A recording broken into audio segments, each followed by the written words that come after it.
Hello, and welcome to today's podcast. I'm Susan Guthrie, your host, and today is a very special edition of the Divorce and Beyond podcast.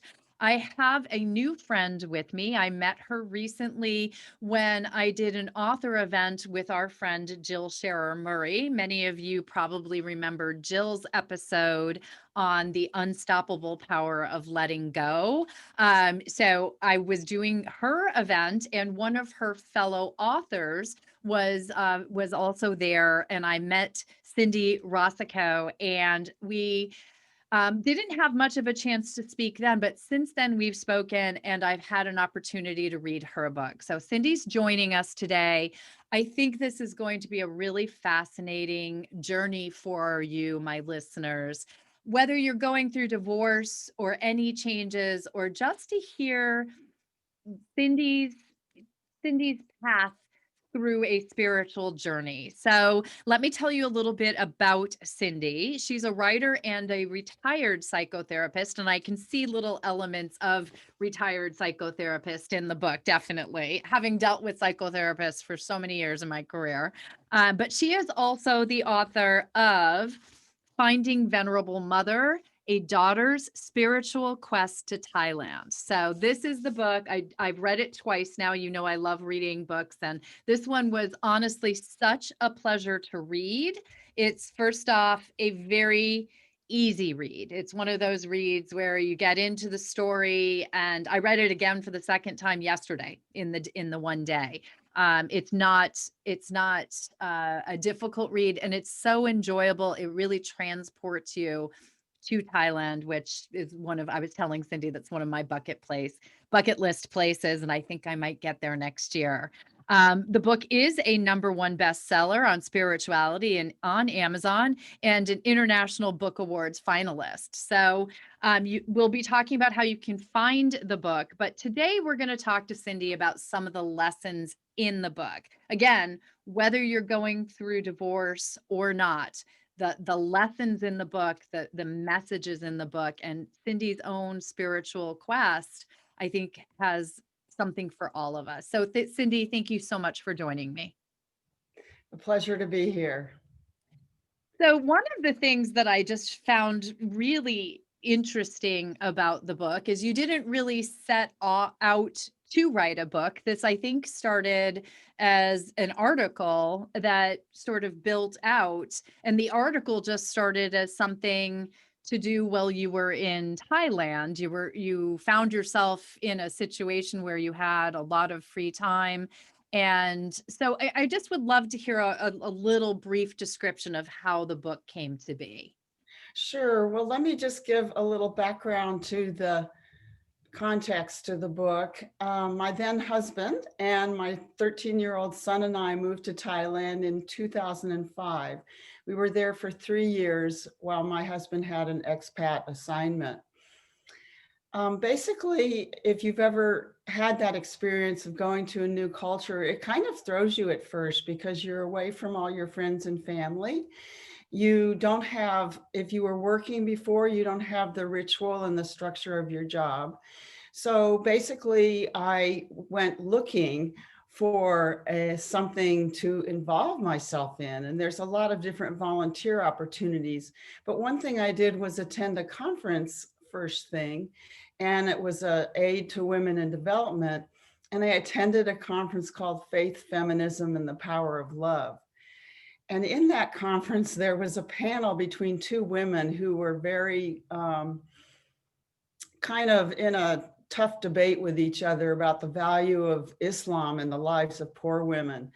So after that tension broke, there was a silence in the room, and into that stepped Dammananda Bhikkhuni. She's a tall woman for a Thai. She has, of course, shaven head, wire rimmed glasses, and saffron robes. And she spoke up in a very quiet voice and said, "We cannot solve anything with anger. Anger doesn't lead us anywhere. It is much harder to practice loving kindness and compassion. That is the goal of Buddhism." And it was like a bell went off in my inside. You know, when you've had that experience where someone really just lights up your soul. Yes. And I felt very drawn to her. And that was the beginning of my contact with her. After that weekend, we went down for the weekend. Me and myself and another woman from the conference went down, and that was my first weekend I spent with her. What I can say about writing the book was it started off as I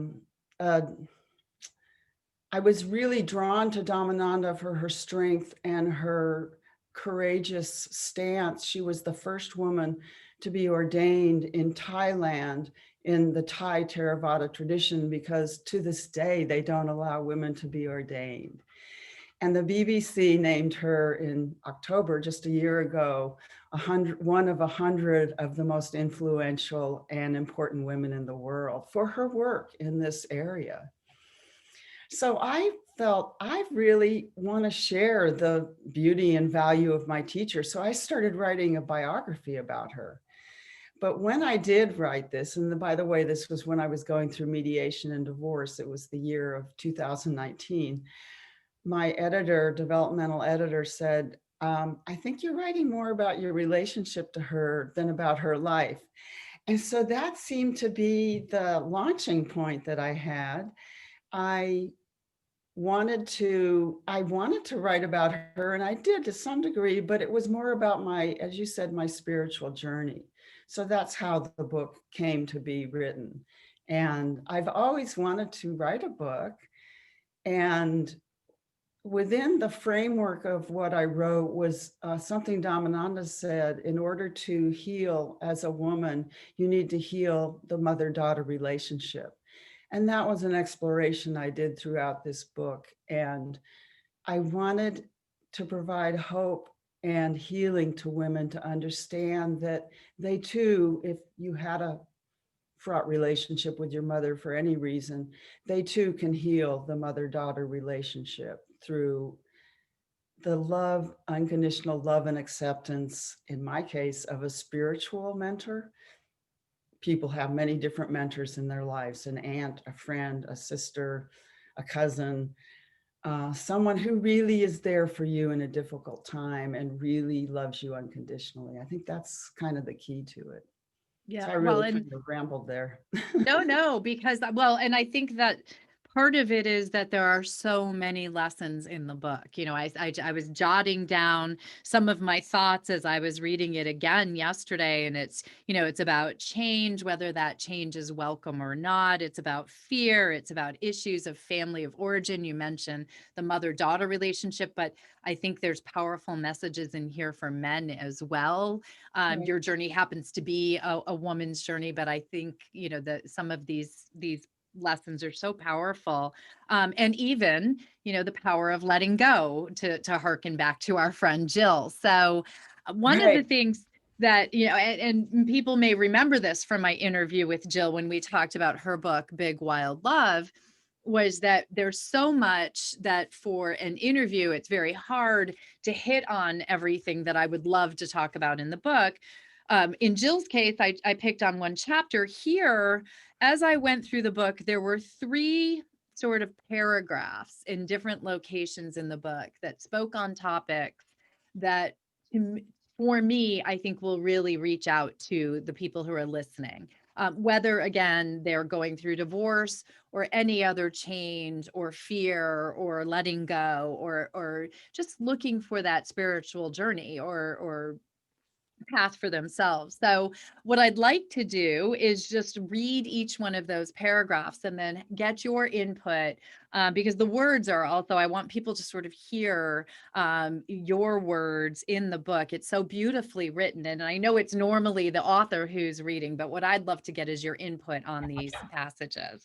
So the first passage is on page 105, and it's about change. Change brings about a profound sense of loss and a longing for parts of ourself that have gone missing. We search frantically for our identity in the face of uncertainty. Perhaps that's why we embark on this spiritual journey, to uncover who we are in the process of becoming. Now, that's, I think, definitely going to be ringing a bell out there for people. So, why don't you tell us the story behind that, or the message behind that? Well, I think that, and I refer now to divorce, there's such an upheaval in our lives and everything that we're used to in our lives. In my case, I was married for 34 years. That's a long time. Going to bed at night, having a companion, missing having someone when I'm having my meals. There are little habits that I meant to say that we have, but I said perform, which is interesting. Yeah. We we don't even always know, we're not always conscious of what is ingrained with us and what we've become accustomed to. So when change comes about, there's this just whole panic and terror in the face of loss of, it's almost like losing our identity, losing our sense of self, losing our sense of anchor in the world. And that's where I think spirituality comes in, because when we have a spiritual source or something to believe in, I would call it a faith. My sense of spirituality is of something greater and larger than ourselves. And I have a sort of a cute example from, apparently I was looking for this since I was very young. I was 4 and I was sitting in the yard with my bigger brother who was 5. And I turned to him and I remember this conversation and asked him, "Where is God?" And he said, "Everywhere." And I thought, that's wonderful. I'll just go searching in the bushes. And it just gave me this sense of, there's something out there that's looking out after me, that's bigger than me and unites me with something that I just feel a sense of belonging. And when you're in the midst of a profound change, we need that sense of spiritual anchor. We need that sense of a person, a group, a friend, a network, something that can guide us, because it's really, that's what's interesting about the spiritual path. It's a dive into the unknown. And once you free yourself to say, I don't know what the bleep is going on, I'm just going to go with this and follow my heart. The whole basis of change for me has been tuning into my heart. Who am I? What do I want? What am I looking at now? Because for so long, perhaps we've done, some of us as men has done this too, but as women, it was my job in the family to take care of others, to be mindful of what they were feeling, to not get angry, to not upset, to not turn over the, you know, knock the glass off the of water off the table. But as we become older and wiser and more, I think we become more courageous and stronger within ourselves to say, I'm willing to take that next step. And what does the path look like ahead of us? Not a clue. As my friend says, heel toe, walking one foot in front of the other. And sometimes that's what it is. And sometimes I remember getting up at 8:30 in the, well, I got up earlier than that, but talking to a friend. I talked to her every day. There was one summer I was having a really hard time. All it ever came down to is, what are you going to do for yourself today? How are you going to get through the day? And that sense of, certainly it helps once you get a meditation practice or something where you can begin to calm the mind, where you can begin to tune into your deeper self. But not all of us have that. And there are resources and support networks. And all I can say is, don't try to do this alone. It's not a journey to be taken alone. And the spiritual path, in my case, was helpful to me. I had the courage to take the leap of faith. I've always had that. I can't explain why. And to know that even though there's fear there, it's okay to accept the fear, feel it, and take the next step. I And think that's, sometimes it's as simple as that. yeah, that's so beautiful, because I do think that for people experiencing change, I'm thinking of, we're taping this during the COVID era. We know we're all Mhm. experiencing that. And we are many of us are in limbo. Our lives have undergone numerous change. It's not just one change. It's every day we're being hit with a new Mhm. change. And what I've noticed for many people is change equals fear, as you just said. And so that your point about just being able to take that deep breath and still step into the change, step into the future, step into the fear with an understanding that it is going to be okay. But finding a tether too. I love that point. For you, your tether was your spirituality and your path. But for other people, you also mentioned speaking to a friend every day. I mean, it can be that simple. It's the not going it alone. So I love that point for people who are listening. And that's actually a good segue into the next quote. And this one really jumped out at me. I underlined it, I starred it, I circled it, but I know this one for people who are going through divorce or any difficult time. This one's really going to speak to them, and it maybe has a little, it's our mind. So this is about our mind and the power of our thoughts. I think. So this is page 123 in the book. The mind goes nonstop.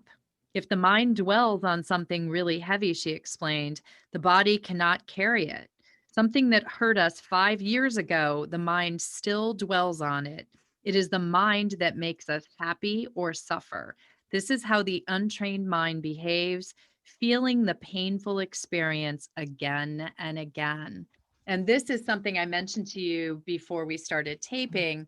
As a divorce attorney, as a divorce professional, one of the saddest parts of my work with people is when I see them stuck either during the divorce process or for years after, Mhm. in the sadness or the hurt or the fear or whatever their emotional content was of the divorce, and it's never gone away. They're reliving it every single day. So there was so much power in that particular paragraph for me, because what we say to ourselves in our head has so much power.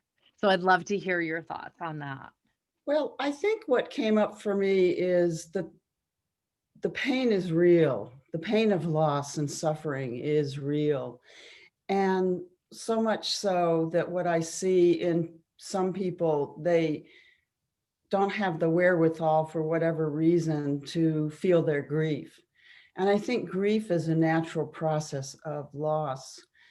Myself, I can share a story. The way I feel grief, my energy slows down. It's like moving through deep water.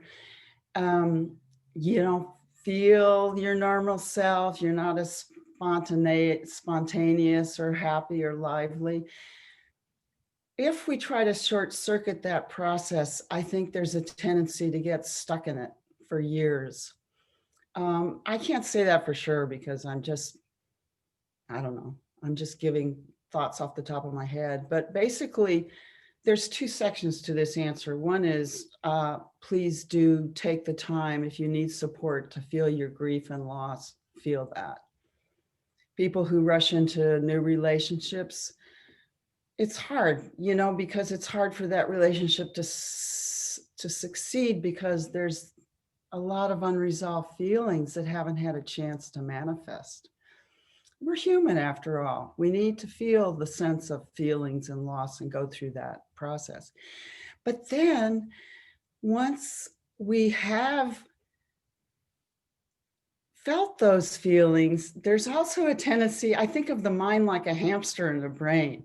Yes. We replay the hurtful, we replay the hurtful scene. And I Yes. did this, there's a whole story with my father that I don't write about in the book.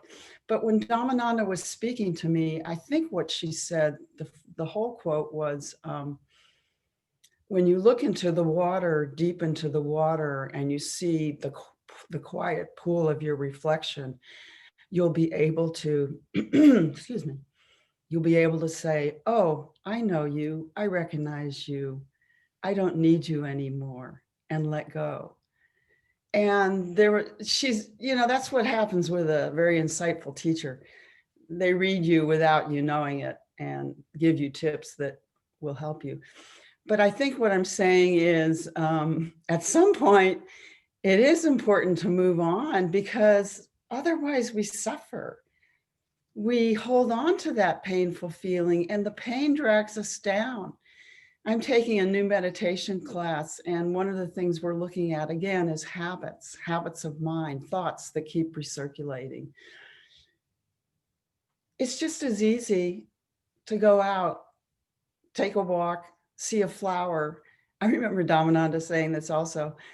Oh, I haven't seen you before. You're so beautiful. She was talking to a flower, and I'm thinking, wow, that's cool. Just letting in the beauty that there are other things going on around us. And by the way, during COVID and we're pre-election here, there's a lot of anxiety and tension. You have to be pretty practiced to not feel the collective anxiety. And I myself don't claim to be beyond it. We all get affected. But if at some point during your day you can take a deep breath, look at the orchid that you have in your house, take a deep breath, stop for a minute, reset, try to reset that mind frame. It is possible to move beyond it and to see something in a different framework or perspective. Well, I love, we just recently had Dr. Elizabeth Cohen on talking about depression and anxiety, as those meld with divorce and COVID. So it's I called it the perfect storm. It's Oh, yeah. just, yeah, it's just a very difficult time, times 10 for people right now.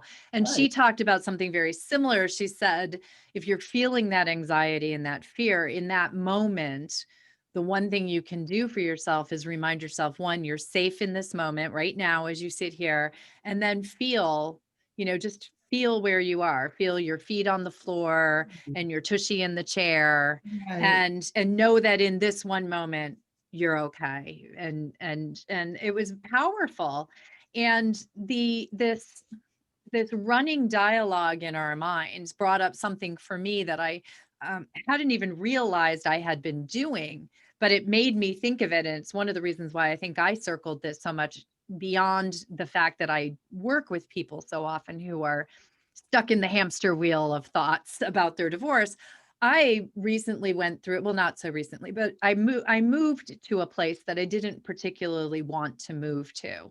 And the dialogue that went on inside my head was, I hate this place, I hate this place, I hate this place. And without ever giving myself a chance to like this place, like this place, like this place. And it wasn't until I took that moment to take a walk in my new neighborhood, and instead of seeing maybe what I didn't like, start seeing those few things I did like, which may have been a daffodil coming up in my neighbor's garden, or somebody walking their puppy in the dog park across the street, or something like that. Mhm. And, that's where I started to realize the power of my own thoughts, and that I was holding myself back with my little gerbil or hamster wheel of repetitive, I hate this place, I hate this place. So that was one of the reasons that particular um, chapter or section really spoke to me. But then the last one, and I think we've almost sort of touched on this, but the last is really a hopeful Mm. paragraph. It's a paragraph that to remind us all, and here I'll start quoting. It's on page 201. Nothing is permanent. I underlined and bolded that, right? Start looking at things in a new fashion. We never see things as they really are. Start to notice the beauty in little things. It's very refreshing. We always expect happiness in life. Sometimes happiness is the way you see things. There's always more than one way to look at things.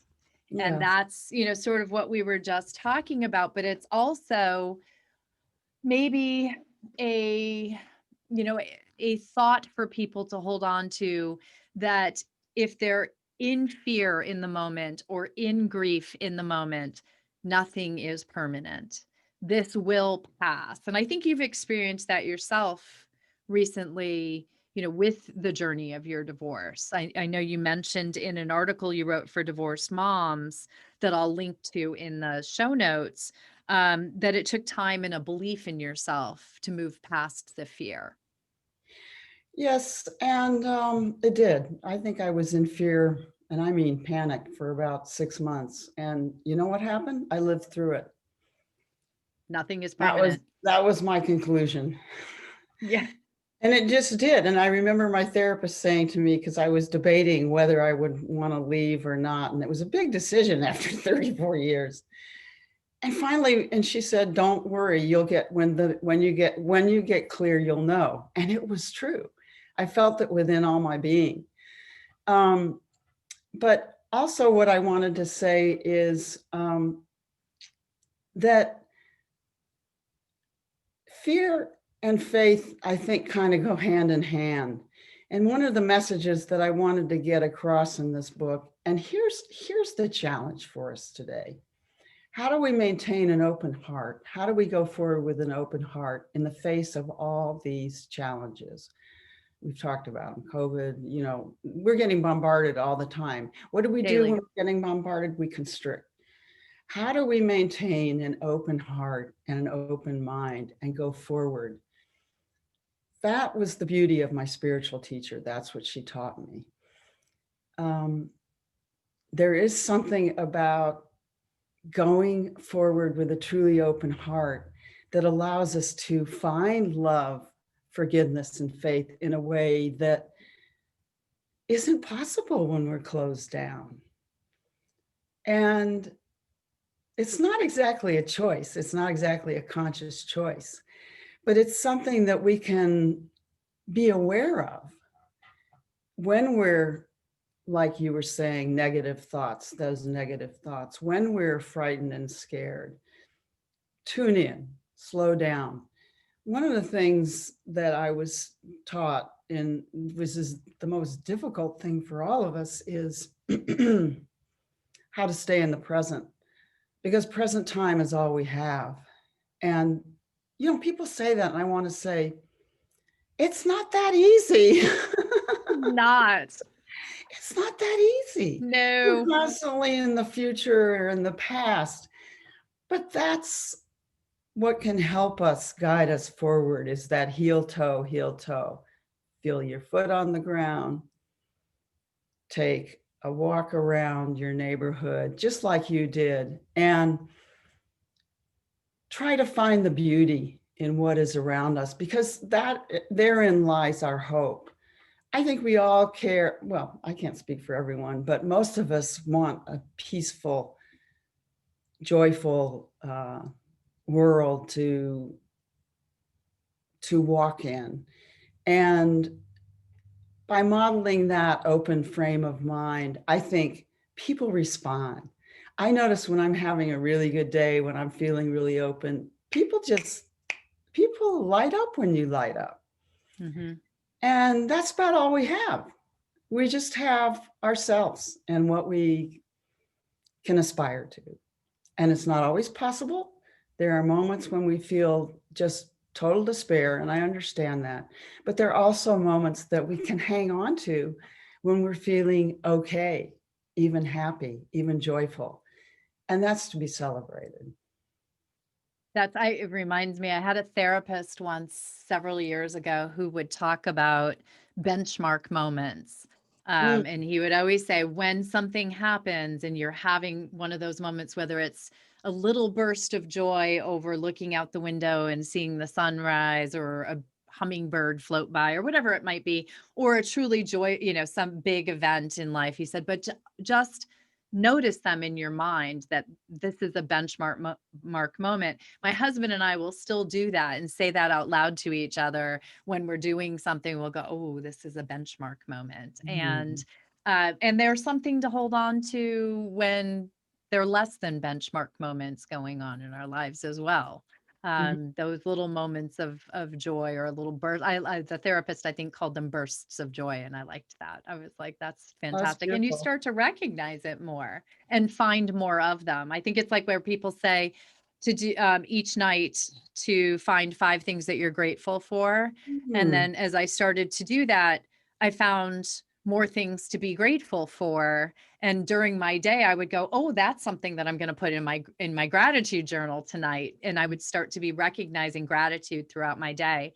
I think the bursts of joy are another of those, or the benchmark moments. That's Yeah. what I I thought love of that when you were gratitude practice. Thank you for mentioning that. made a huge difference in my life. And I feel, I feel that every day when I'm finding those gratitude moments, and the little teeny ones and the big ones. And I think we have those all in our lives. Sometimes it's just hard to see them. And, one thing I did want to touch on, as we're coming to the close, but you mentioned earlier that you recently, after 34 years of marriage, went through a divorce yourself, and that's recently within this past year. And for people who are in marriages of over 30 years, the term is silver divorce or gray divorce, but that is the fastest rising segment Hmm. of divorce in the United States. It's the largest number of divorces. It's a little hard to tell right now because during COVID, some people can't file and there's all kinds of things going on. But um, you mentioned your fear and living in that fear. And I'm just wondering um, what more you might want to say, because fear is the number one emotion I think people feel when they go through Right. a divorce. So I'd love to just get some more thoughts from you on handling that fear, because you said earlier you went through about 6 months of solid fear. Basically, how I handled it was through a very strong network of friends and my therapist. I think I was up to 2 or 3 times a week with my therapist, which may sound ridiculous to some people, but I clung to that. Um, and I want to say that this journey didn't start for me in my marriage. My difficulties with fear started when I was probably 4 or 5 years old. I learned to defend myself within my family, which had, as all families do, its insanities. Some people were lucky they didn't have the same family, but that wasn't me. I don't know And, anyone who doesn't. yeah. So anyway, I probably spent a long, long time, both as a therapist, studying myself in my own personal therapy and with other people. To me, I'm constantly learning and growing. Life is a continual, lifelong educational experience. I didn't know that I could get over my fear. I'd always stopped myself. And I had bad panic attacks. I had habits. I don't remember what they are now because I'm not so involved in that, but ways that I could describe that I'd get frozen. And the only thing I can say is that over time, my journey has been to trust myself more, to get beyond those voices, to get beyond those negative voices that are in my head, the critical voices telling me I can't do it, I'm no good, whatever they are. And those aren't easy voices to combat. They're strong. And I guess I have to say it took me a long time. I'm not a quick learner. I'm 69, and I would say that my great breakthroughs, and this is very hopeful for people, you don't have to wait till you're 68 or 69. I have a really wise friend at the age of 30. So Yeah. some people are just that way. But to trust yourself on a very deep level, to begin to know that you can survive, that the feelings aren't permanent, that the wave, the tsunami that's coming over you will retreat. Um, I do think maybe it's just, I don't think I'm a Pollyanna, but I do feel that with constant growth awareness about ourselves, and hope. And that's something you can't really assign to people, but that goes for me with maintaining an open heart. Begin to know that there will be a tomorrow. There will be another day. We will get through this. And that's what my therapist constantly told me. You will get through this. You don't know that. I didn't know that at the time. But I learned that she was right. I think we have to end on that because it's so perfect. Yes. That will be the Instagram quote of the week, but it's it's such a wonderful book, Cindy. I So truly, much. I'm so happy that I met you at the author event because it brought the book into my life. And as I said, I feel richer for having experienced your experiences through your eyes and through your words. So I encourage everybody to get the book. If people would like to know more about you or find your book, what's the best way to do that? You can just go simply to cindyrasicot.com. That's CINDYRASICOT.com. And And all the information is on my website. You can also actually hear an interview with Dammananda, which is quite interesting. I started listening. Haven't had a chance to finish, but I will have links to everything in the show notes. And you mentioned earlier, before we started taping, that you are available for book groups. Yes, I am available for book discussions, and always, if you will, write a review on Amazon if you buy the book. It's very helpful for authors. And just to put a shout out, I'm doing something on November 18th at 7 o'clock with a group called Inside LA, which is a meditation and mindfulness center in Los Angeles. I actually will be interviewing Dammananda live. And it'll be on very contemporary issues of COVID, the election, social justice. It's really interesting to hear a Buddhist framework around these challenging issues that we're facing. Is that going to be a live event? Yes, Not it with is. Dammananda, but you'll be, because I have two very close friends in Los Angeles that I need to introduce you to.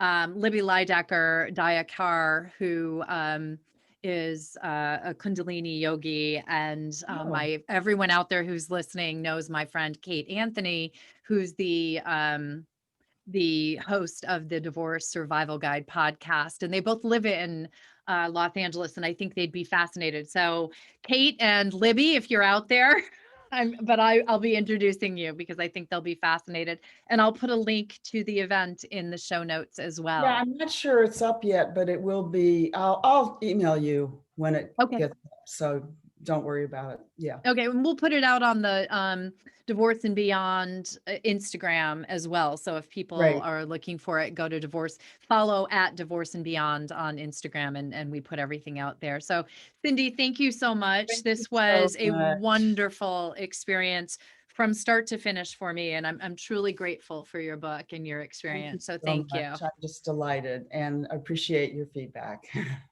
Thank you. Have a good day. You too.